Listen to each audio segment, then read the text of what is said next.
And just like that, we are back. Welcome to Chronicles of Power, a podcast dedicated to the world of power, where I review and break down the latest episode in the Powerverse. However, we're deviating from our regular review show today because I have a juggernaut in the building with us today, right? Not the real building, but the virtual building. So I just want to give this person the best introduction possible because this resume is elite. Okay. Not only is she a professionally trained actor, right? Like she has her MA, she has an MFA from Yale. Not too many people can say that. Okay. And she is a voice actor.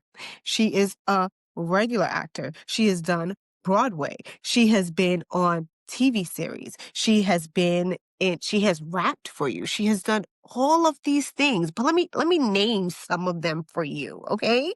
She has been in, let's see, let me make sure I got this right. Grey's Anatomy, NCIS, The Shy. She was in season 3, 4, 5, and 6 of The Shy. She did 32 episodes total. That's more than the amount of episodes that's in force currently. Okay. And not only has she been on those shows, right? She's done Blue Bloods. She's done, and she played a medical examiner on Blue Bloods opposite of Donnie Wahlberg.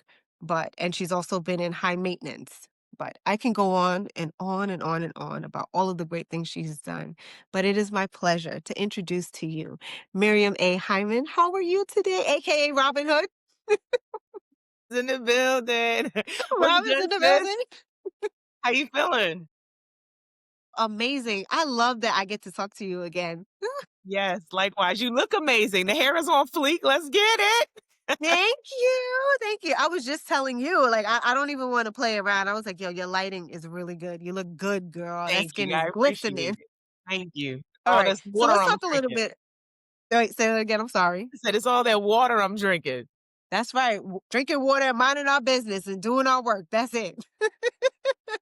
Alrighty. So if you are unfamiliar with Miriam outside of Power, I just want to tell you that she has played a multitude of roles and she isn't typecast into just one type of character. So if you just know her as Stacey Marks, I implore you to please go look up some of the other things that she has done. As a matter of fact, to the people and the producers, and I think it's Barbara Muschetti and what is the brother's name?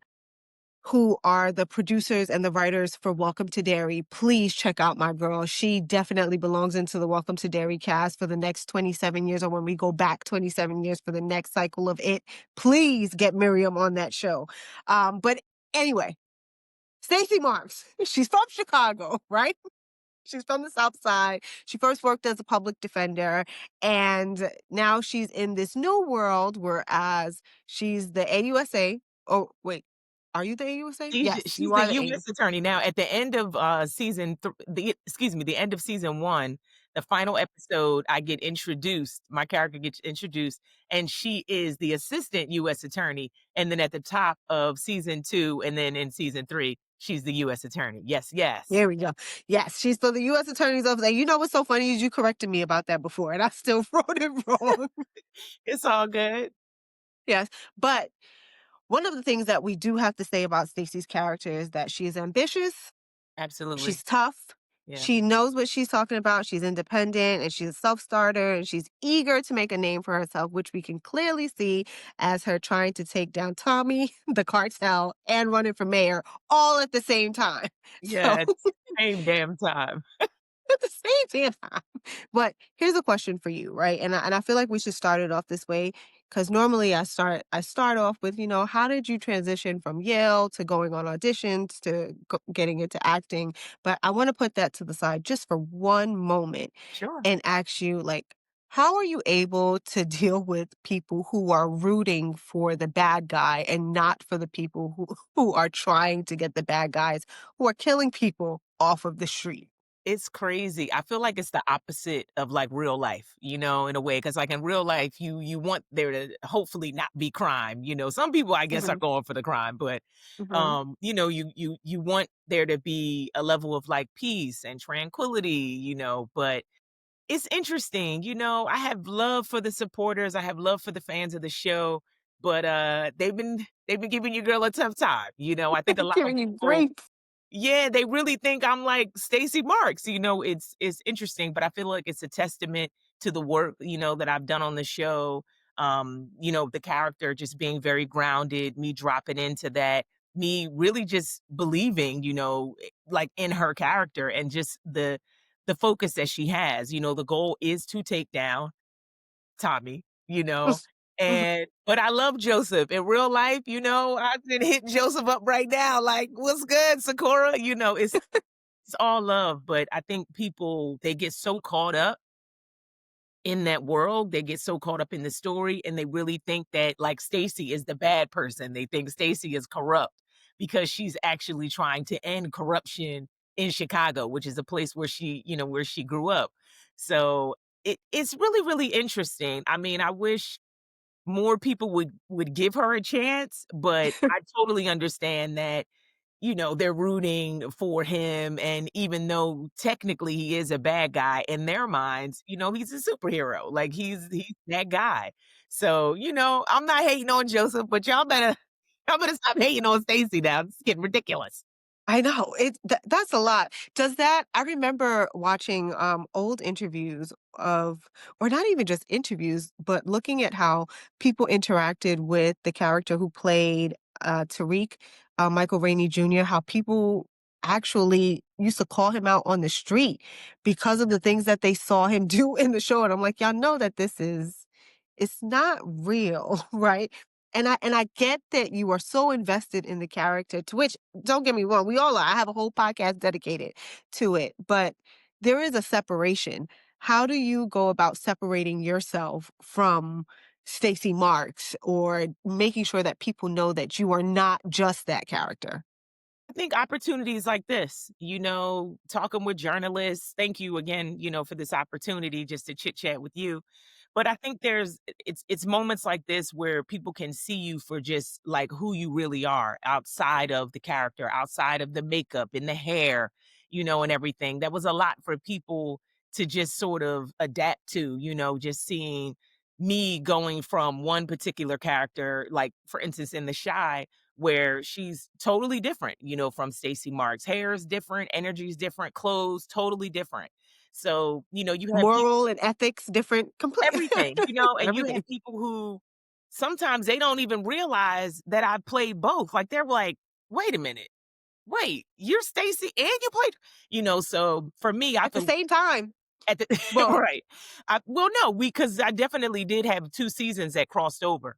So, mhm. to me, that's the testament, to my work ethic and also just my focus on terms of versatility. I've always wanted to be able to play a plethora of characters and to just be able to switch it up constantly, whether it's in my, from my regular life to the characters that I play, just being able to switch it up. So, it's super fun for me and really exciting to be able to be very different. But sometimes with the fans, I think it just throws them. They're just not expecting that. I think they're expecting just Stacey Marks or just, Dre or something like that. But it's like, look, that's just 2 characters. You just Mhm. named a ton of other things, that I've done. So, I mean, you know, that's just what it is.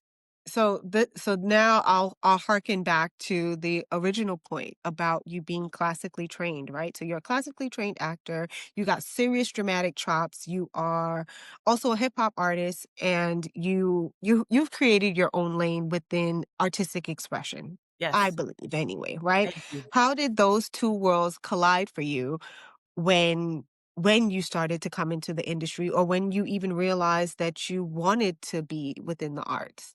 Yeah, they really have been working in tandem. Mm. It's been a blessing to be able to go and shoot a project, and while I'm in that other city or in that other state, I'm in the studio, constantly just working on projects. So the last like when I was shooting season 2 of Force, I was in the studio every weekend. Like I would get off a set and go straight to the studio in Chicago, and I was working on a project called FOE, Family Over Everything. Shout out to Mhm. back. Come on, TTP.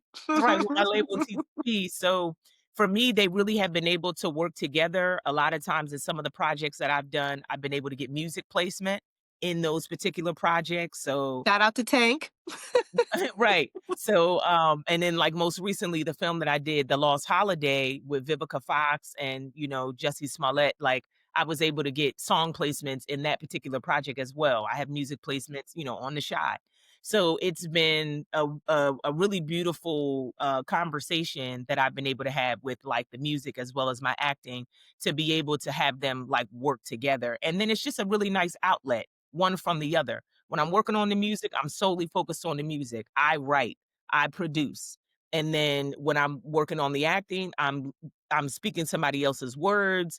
I'm telling somebody else's story. So I'm able to separate myself momentarily from the music and, basically vice versa. But, I encourage all artists to have other outlets, other things that Mm. interest them, that motivate them, that can inspire people who support them and themselves. It's really enriching. So, yeah.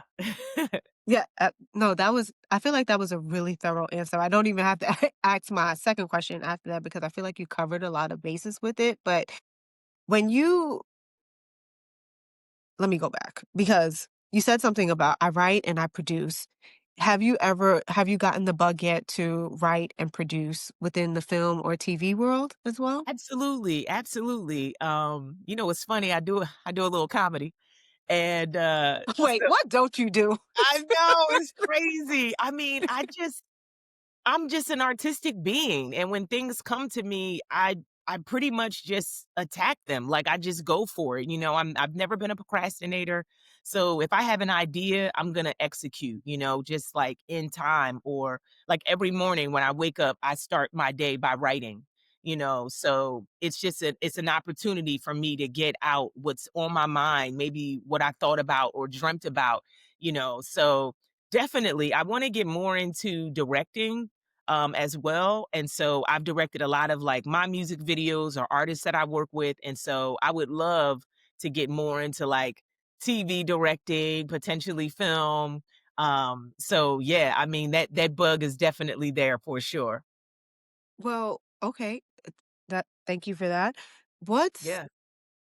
considering that you have this artistic bug and you are extremely creative and you're willing to act on all of your creative impulses, what's a misconception that you believe people may have about someone who is classically trained like you? I mean, maybe for people who have not seen my work as an actor, like doing TV or film, then maybe all I can do is just theater or just Mm. and or like the opposite, if you've only seen me do theater, maybe you haven't seen my television or my film work. So I think probably the biggest misconception is that I am very I'm really equipped. And I think some people maybe they don't realize how equipped I am until I'm in the room with you. And then they're like, Mhm, "Oh, so, like, for instance, with Shakespeare, yes, classically trained. I have done almost every play in the canon.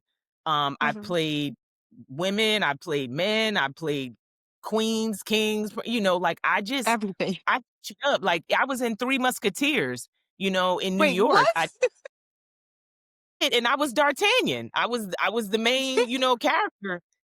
Right. Let And me you write that down. Hold on. I don't know if you've ever seen a female D'Artagnan, but they No, I wanted haven't. yeah, they wanted a female for the lead role, and so I sword fight. I took 7 years of Shotokan. Like, I'm trained in martial arts, so I do karate. Like, I play a ton of sports. In high school, I played basketball, softball, volleyball, badminton, you name it. Like, I was the main pitcher on my softball team. Like, so I think the misconception is like, is how can she really be able to do all of those things? But look, I grew up in Philly. I grew up in the hood.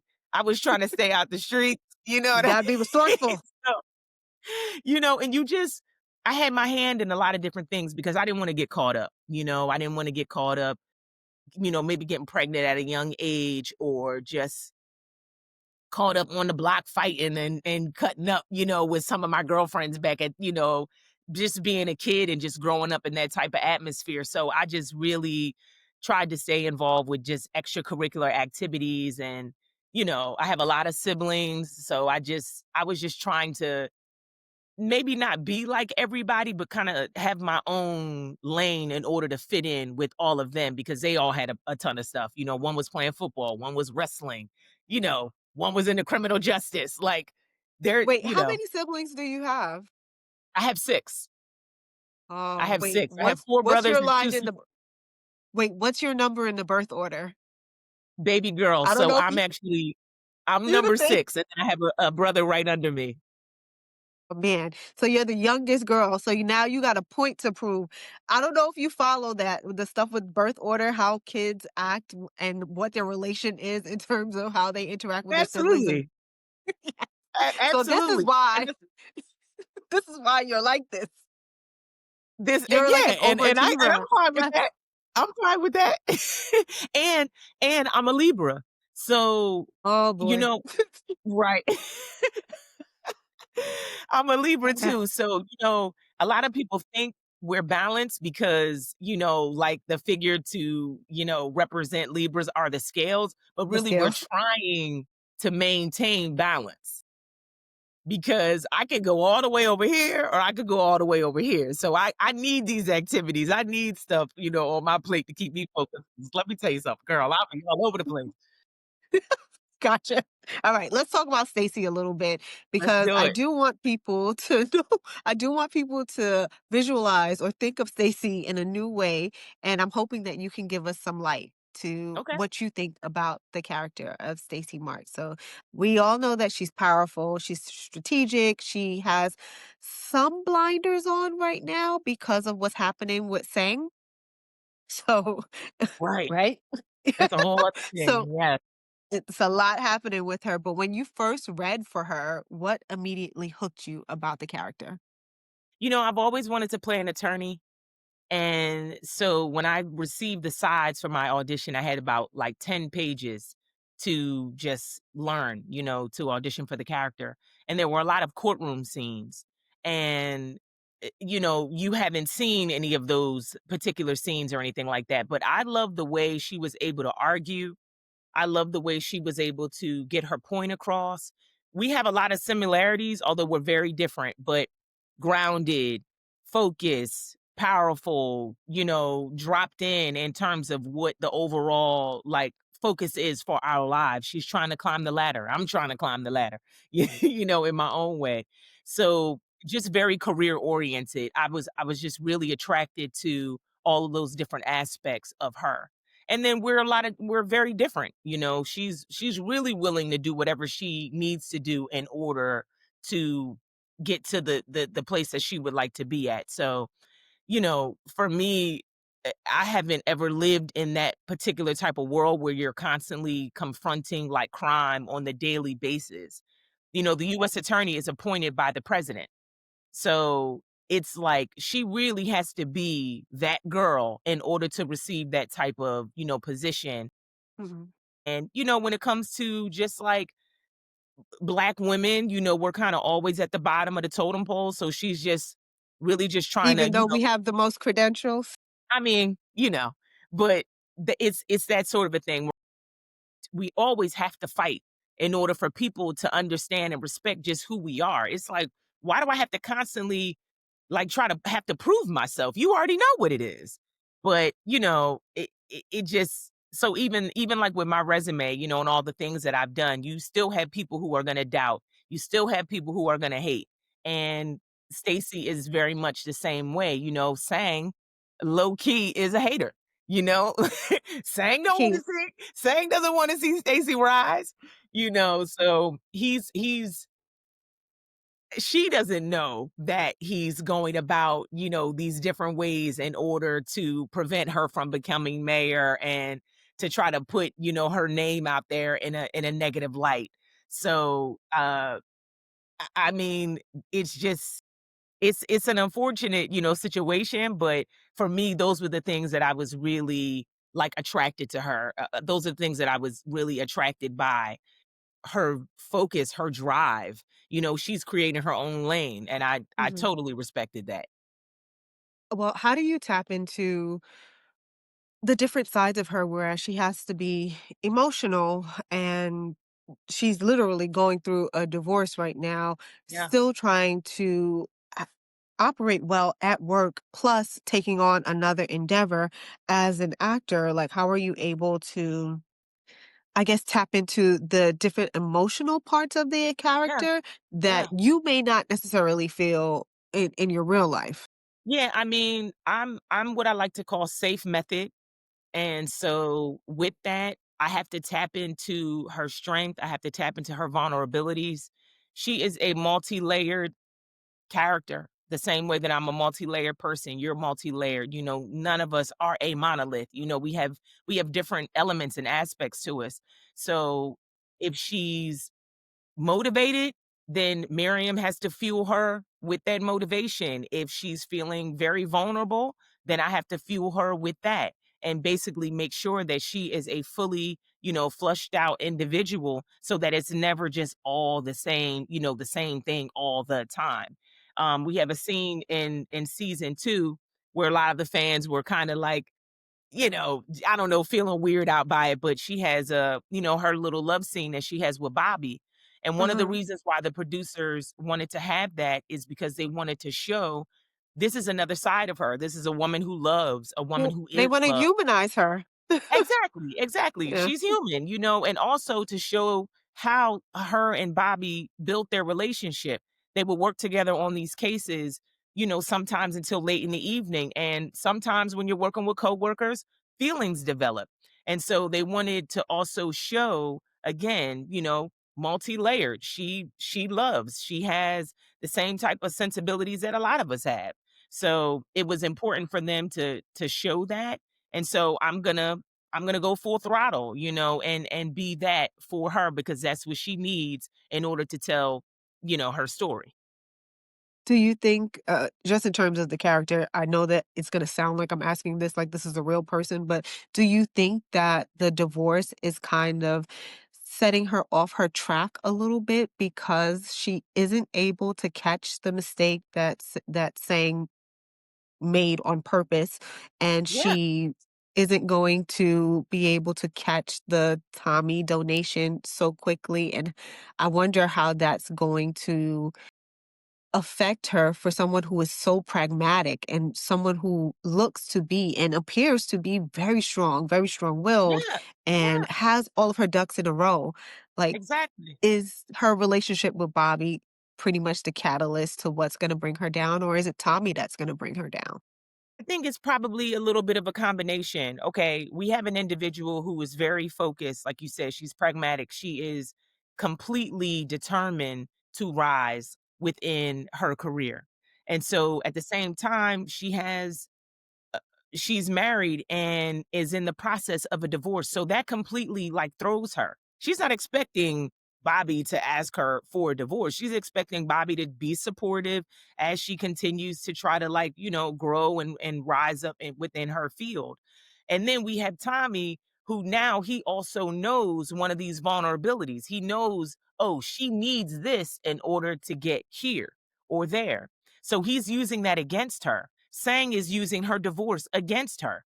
And so you have somebody who is trying to tackle all of these things, somebody who's trying to balance, all of these things at the same time. And I think it does throw her off, her course a little bit and it distracts her from ultimately what she's trying to achieve. So I think all of those things, again, like human beings, like, if you're at work, but your relationship is like, in the can almost, it's like, dang, how can I fully focus when I'm on the job when my love life is in shambles? Mhm. My So I personal think life is in again, shambles. yeah, your personal life is in shambles. So I think again, it just shows the layers, that how multi-layered she is and how she's able to deal with this situation and hopefully hope that it doesn't harm what she has going on over here. She's not trying to Mm. let her left hand know what her right is doing, but they're kind of like this right now. Like they're just, everything is it's just chaos, and she's struggling, through that. But like you said, trying to remain powerful, dignified, trying to look as if she's in control, of everything, but clearly she's not in control. Mm. Whew, alrighty. So is there when you say clearly she's not in control, to me, operating on from where we're looking, we have more information than everyone else would because we're the viewers. Absolutely. But Yes. was there any part in that time where you was like, okay, this is exactly who Stacey Marks really is? When you have all of those everything operating on all cylinders, and you're like, okay, well, Stacey Marks is a wife. Stacey Marks is an advocate for the people. Stacey Marks wants to make sure that people are safe. Like, her morals, we will, from what we can tell, they're intact. We haven't seen her do anything corrupt. No, actually not. That's the thing. Right. So That's why it's so funny that everybody thinks she's corrupt. They're like, "Stacey, Stacey." I'm like, "She actually hasn't." And there's a scene, in episode 304 where yes, right. And so basically there's a comment that is made that actually Stacey is probably the one individual who's right for the job. So I'm like, is anybody listening? Did anybody just hear that? Is it just me? Am they I don't want to tripping? hear it. They don't wanna hear it. So, I think again, because she's going after Tommy, and Tommy, in a sense, is like their savior, when it comes to the show and the material, Right. they're not looking for anything like that. If anything, she gets made corrupt because of these people that end up kind of infiltrating, and basically saying, "Oh, well, you can't get this without this." Tommy says it, "Oh, I've always wanted to have a mayor in my pocket." Yeah. And You and know? they're essentially sabotaging her because even though her Complete intentions sabotage, are, yeah, and her even in her intentions are own pure. office. Yes. Right. Yeah. Her intentions are completely pure, but even in her own office, she has individuals who are trying to bring her down and sabotage her. So, when I said clearly she's not in control, on the inside, I think she's like, "Whoa, I'm trying to take care of all this," and she has to appear as if she's in control of all these things, but the truth of the matter is she is not. There are outside forces working against her and trying to manipulate her, and she's just trying to basically navigate through all of that. Yeah. Thank you for saying that. I mean, I feel like Yeah, so much absolutely. of this stuff, even though it's pretend, it definitely happens within real life. We can probably all Yep, dig deep and have yep, plenty of situations within our own work and personal lives where we had to navigate these things. Maybe not where we're dealing with psychotic killers, but like we still have people who don't have pure intentions for us, and right. we may not be the wiser for it, and we're still trying to battle through, even though we don't know, Yeah. right? Because Which right is now why I you think don't it's know about. Go ahead, I'm right. sorry. I was just gonna say, sorry, just piggybacking off of that, which is why I think it's important not to judge and to Mm, really just sort of deal with the characters as they are and see them for who they are. And, for me, it's just been a little interesting because a lot of people support so much kind of like I would just negativity, you know what I mean? Like there's a lot of killing and there's a lot of, drugs and drug use and we're like applauding these things. Which is really interesting because Stacy is like not for that. She's, strongly against it, but the audience is like all for it. yeah. So Like, "Give it me is more." you're right. They're like, "We know, throw somebody else out of the window." But it is what it is, but that's why I feel like it's important to just sort of deal with characters like as they come up. What do they have to offer? Oh, okay. This is, the way they're going about it. But yeah, she's really just trying to get this crime in order because them Chicago streets is crazy. Like crazy. They blew up a whole project. Like, Caesar Zoo was The whole wild when they blew up the projects. That was wild. exactly, exactly, That was wild. exactly. Alright. But like There's where one would the tech. story be I was just gonna say, where Huh? would the story be if there was no Stacy? Lord, exactly. She's definitely moving the story forward. Like, she's the person. It's her and Vic that are continuing to move the story forward because they pose the biggest threats right now, because we don't know if Vic is going to stay in line and not really Exactly. rat them out, and Stacy Yeah, is on their back. Like, we need her to move the story forward. But exact then and within he's right, and Go ahead. Tommy is he's the protagonist, even though in And the Stacy's mind, he's antagonist the at the same antagonist. time. Right. At the same time, so they make it seem like she's the antagonist, she's antagonizing him. It's all crazy. But yes, go ahead. Sorry to Yeah, interrupt you. that's what we call, guys, an anti-hero, right? So Right. people are rooting for him, but rooting for him because he's not really doing all of the right things, but they're right within his own storyline. So is Correct. there any, because you have to deal with people on the outside and you have to be at work because this is work for you. How are you able to compartmentalize what's happening on screen and not taking it away with you when you leave work and then you go home and you don't have to deal with Stacey Marks? But then there's things like social media where people are confusing you for the character. Media. So- Social media.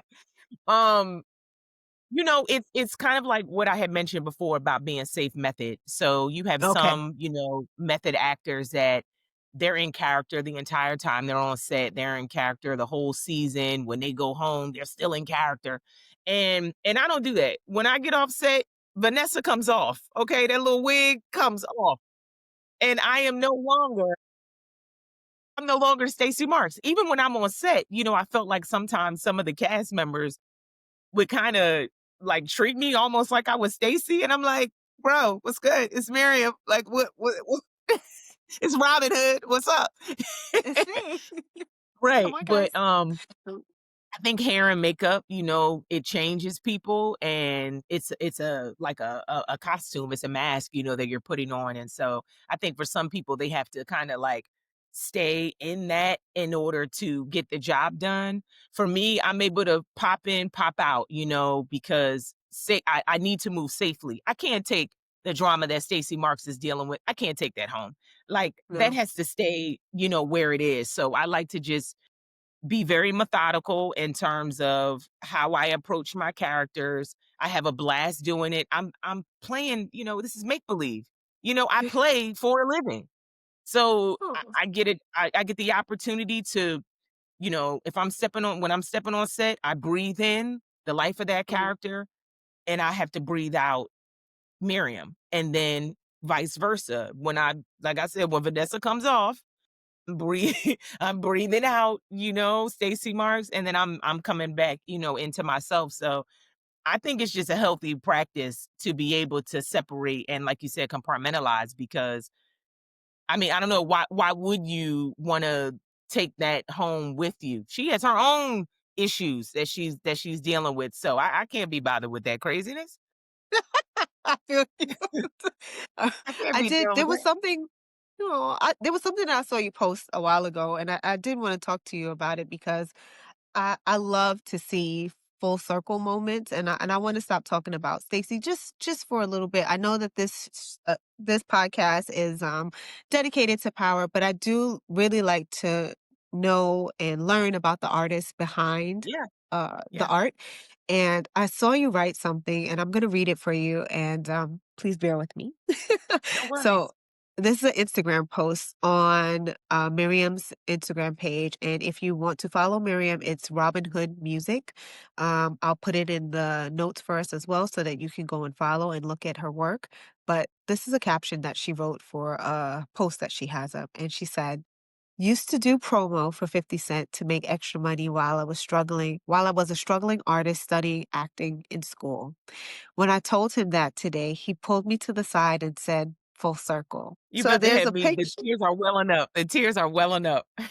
Girl, when I saw this, I was like, Yeah, yeah. so tell me, how did this even happen? Like, how did you start doing promo for 50 Cent and then eventually end up on a Power Show, which is executive produced by 50 Cent? So this is years in between each other. I think some people probably thought, "Oh, well, she always knew 50." No, it wasn't like that.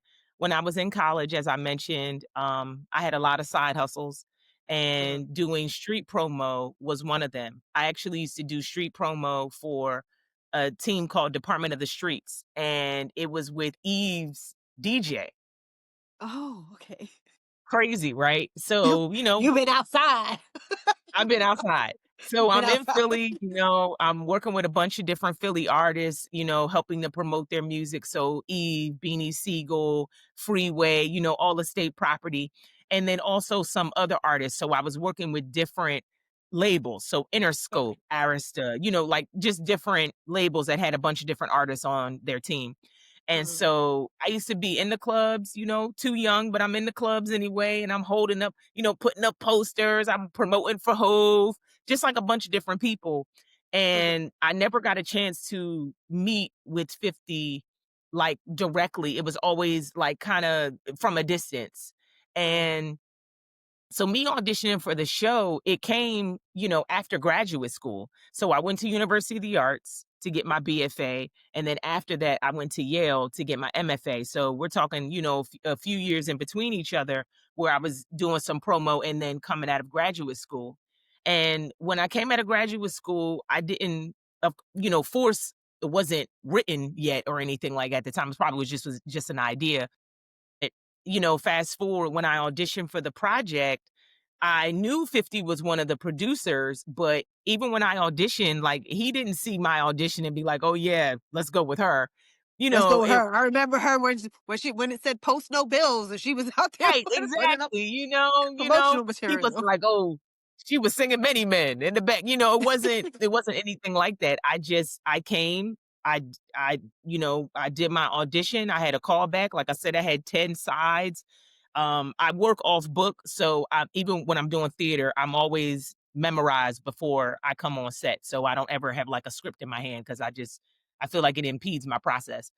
Okay. So, obviously, I had a good enough audition for them to wanna Mhm. call me back, and then an even better audition for them to wanna cast me.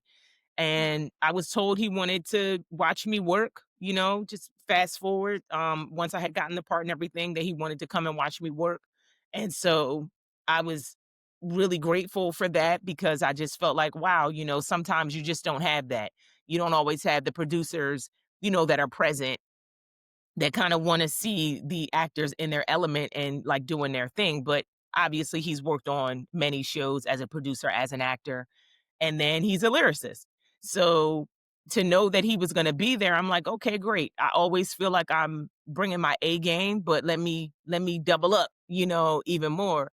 And met him when I got finished like shooting and everything. He was very respectful. Like he didn't interrupt the process or, pull me to the side while I was shooting or anything like that. I was Mhm. probably more excited to meet him, even though he kept cracking jokes. He was like, "Oh, you a Fed, you a Fed." And I was like, "You hired me, so clearly you down with the Feds. Like, what are we talking about? Right? Aw, You put a and Fed how in the does it story." oh, man, how does it feel to have someone I mean, I think a lot of people may have misconceptions about who 50 Cent is because they see his trolling and stuff online. But Yeah. you just said something that I think a lot of people don't realize. Like, he is almost like your biggest advocate. So having the executive producer come in and actually watch you work, I mean, that must feel good, right? That felt great. I was hoping to meet him in person, but I didn't know whether that was gonna happen or not, and that can Mhm. really affect my work. Like, I have to come in here and I have to do my job. I have to tell this story. So, for Mhm. him to be there and for us to have, like, a moment to just kinda chit chat when I got finished, he, like, walked me back to my trailer, like, we were just chopping it up. And then, I was, like, in costume as Stacey Marks, and he's like, "Let's get a photo." And I'm like, "Nah, nah, nah. Let me change. No, no. Let me go and Let me let me go switch up the fit and then Imma come back and we can take a pic." So even that, he was like, "Oh, okay." When I came back out, he was like, "Oh, let me find out." Because I think a lot of people do think I'm Stacey Marks, and it's like, yeah, when I'm on the show, but it's just See, it's you just a even have to character. set him straight. See? I'm telling you, you're really convincing. Well, thank Just you. putting that out there. Yeah, All it was right. a really lovely moment. I was really appreciative of his energy and the trolling and all that. I mean, I, I don't get caught up in any of that. His relationships with other people are his relationships with other people. I think that that is what it is, so I'm just coming to do my job. I don't want no problems, you know what I'm saying? I'm just It I listen, it's better to have him on your side and to be advocating for you and to specifically come out and look at you than not, and we'll leave it at that. Absolutely. Absolutely. We'll leave it Absolutely. at that. But I do wanna talk about, 2 more things, and then I'll let you go. We'll do some fun stuff, but I wanted to ask you Okay, about your cool. production company, Truth Teller Productions, because you Yes. obviously, like we said, you're doing acting, you do voiceover work, you do, there's so much to you, but let's talk about Truth Teller Productions really quickly. PTG in the Just building. yes, tell us about it a little bit, please. Yeah, so basically when I started doing music, when I came out of graduate school, I started, working with different artists and everything with, artists that are just like really established and so forth.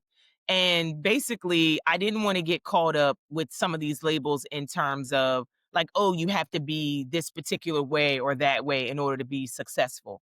So I really just kind of wanted to do my When you own say that thing. no, no, no. Let me take it back.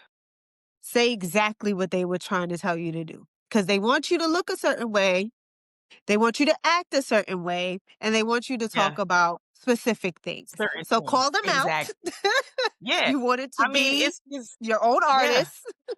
Yeah, it's real. I wanted to be and I am an uplifting artist. I wanted to talk about things that I was actually really experiencing and not be fake.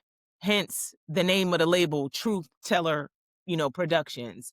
So if I'm talking about something that I do not have or something that I haven't experienced, it's about manifestation. We're manifesting these things. So I tell, that's for me and then all the artists that I work with. It's like, look, we have goals. So maybe you're talking about a particular goal you're trying to reach. But none of this, oh, I got, 10 whips in the cave and all. You don't have any whips right now. You're trying to get a whip.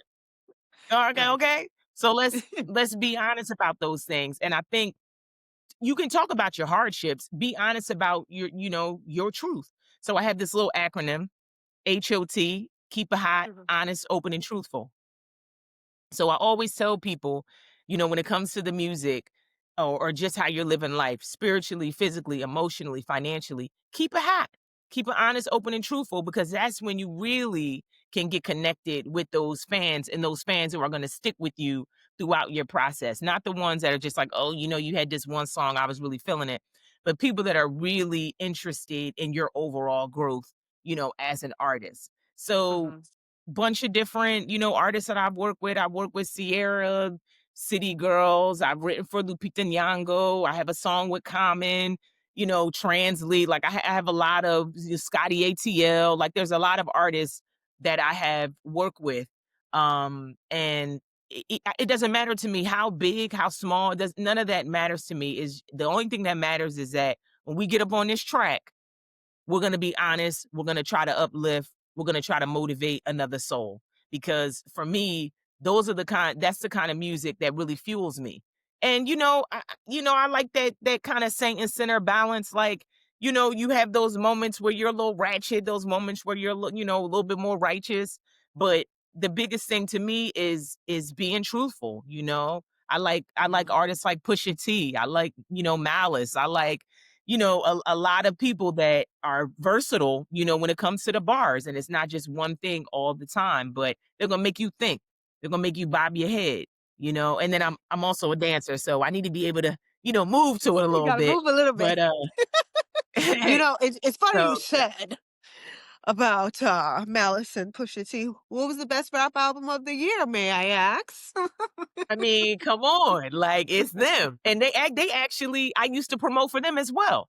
So that's what I'm saying. Like I've been fueled in music, like as an artist coming out of undergrad, like, oh, I just was getting pumped with all of these, different sounds and everything. So I'm like, give me some Beanie Siegel, give me, feel it in the air. Like I need bars, Yes, yes, bars, yes. I want you to rap, you and I know? want you to rap on beat, please. That's all I ask. Please, just on beat Exactly. And and make it make have sense. something to say.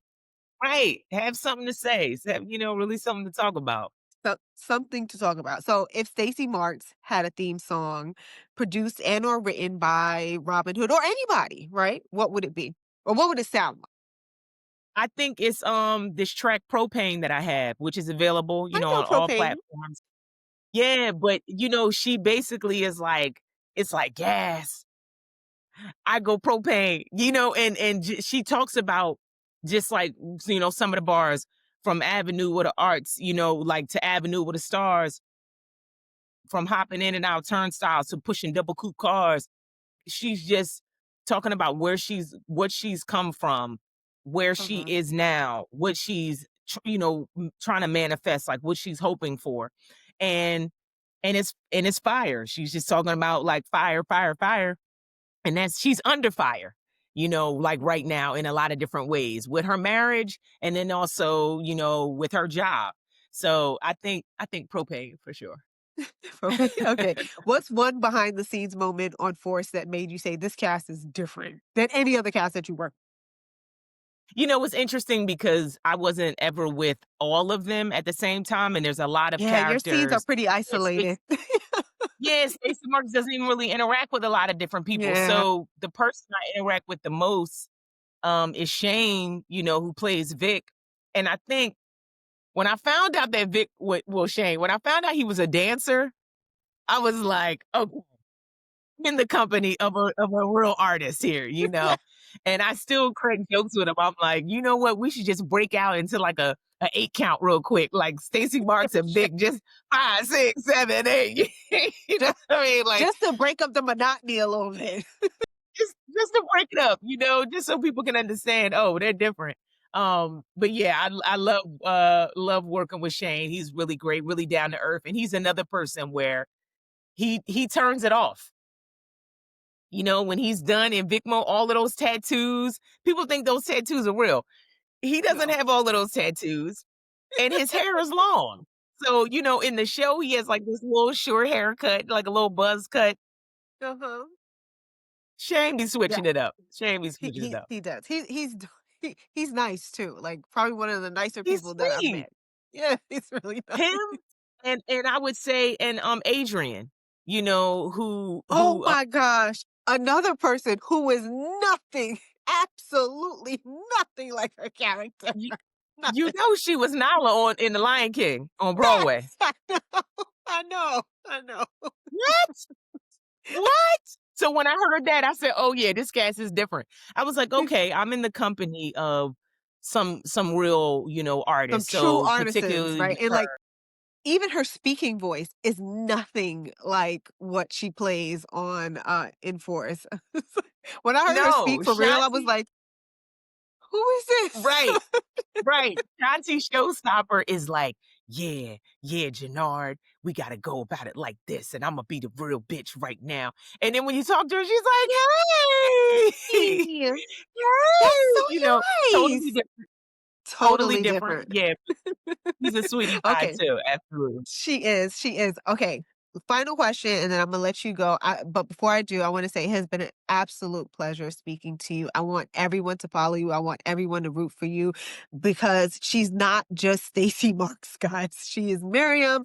She is Robin Hood. She is so many things, and I don't want you to put her in a box. But what's one thing that fans of you or fans of the show would be shocked to learn about you as a person? Probably that I'm an Eagles fan. Go Birds. Let's Oh get it. my God. Okay. See, I knew I should have ended this a little bit earlier. All right.